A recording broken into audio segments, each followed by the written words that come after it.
All right, guys, let's check out this interesting Squale.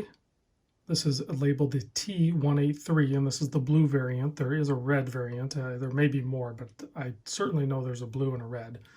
But I have to say, before we get started, big thanks to Mark, who just bought this thing and sent it right over for us to check out so we could see it on video. Because I know this is going to be a fairly divisive watch. Typically, when I make a video of a Squale, it already has enough attention on its own, let alone when you do some layered action like this and use some exotic materials, if you can call carbon and glass fiber, exotic. But let's get into this. You know what? I didn't measure it. So we're going to measure that right now. Instead of starting over on this video, we're going to measure it right now.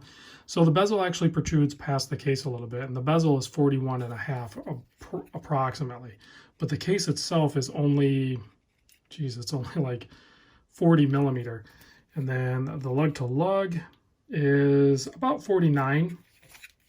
The thickness on this guy is just over 15.5. That's to that flat sapphire crystal on the top with AR coating.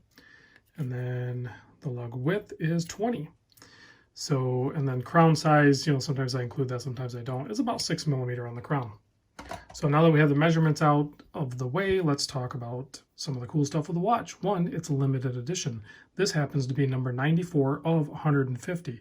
So they're doing 150 run of this one and then the red one, and the price tag on them is, he picked it up from Long Island Watch.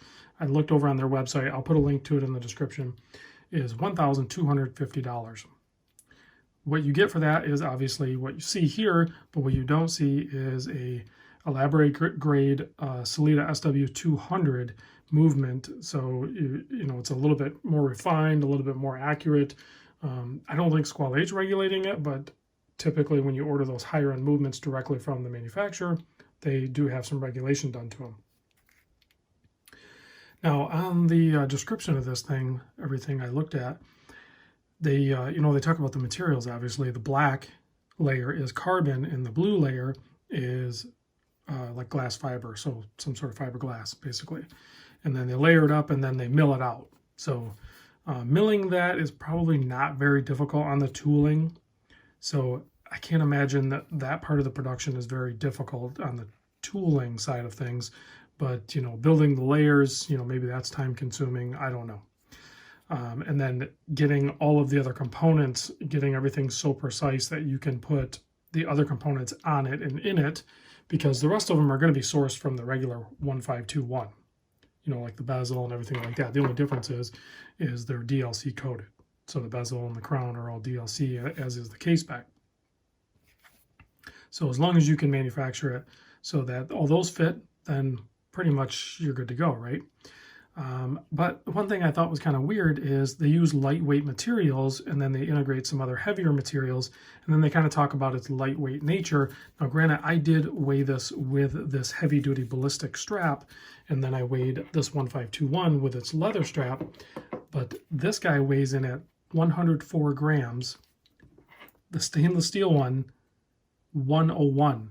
So technically, the stainless steel one is 3 grams lighter. 3 grams isn't much, so I mean, you really could just say that they weigh the same.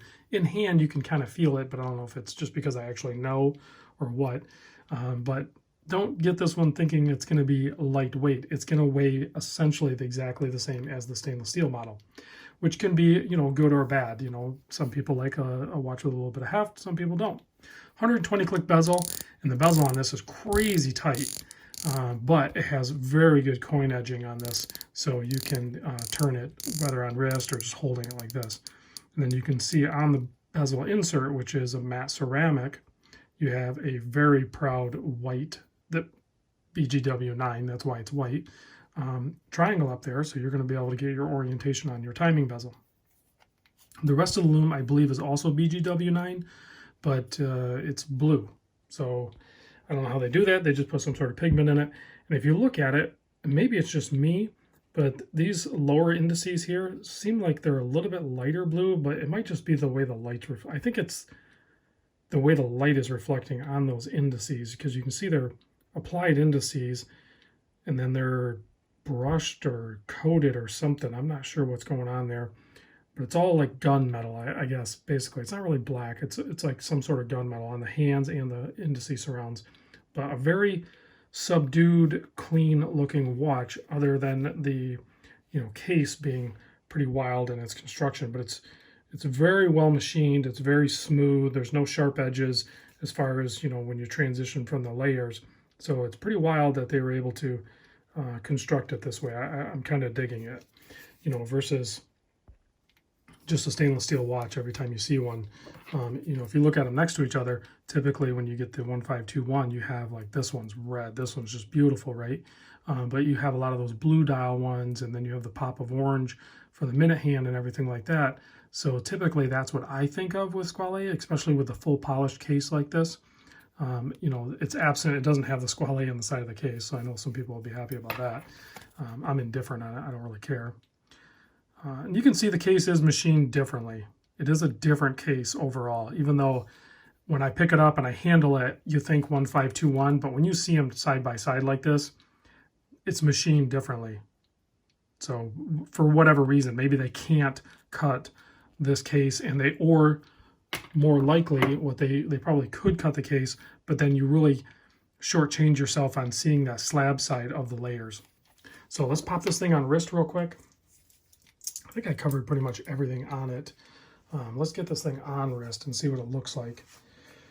And this is the first time I've put it on wrist. I have not worn this or anything, so looks and feels great on wrist. Just like I love the way the 1521 wears, so this kind of basically wears the same. I mean, it's like I said, it's essentially the same weight, and it feels the same. You have your date at 3 o'clock, which I know the minute hand's covering it up. I will say this, you can see I synced these two, but the crown on this one is easier to grip. So I don't know if it's the case shape or if the crown's bigger or what, but it was easier for me to manipulate the crown on this one. And there is a little bit of wobble on the crown, but the threading on it is perfect.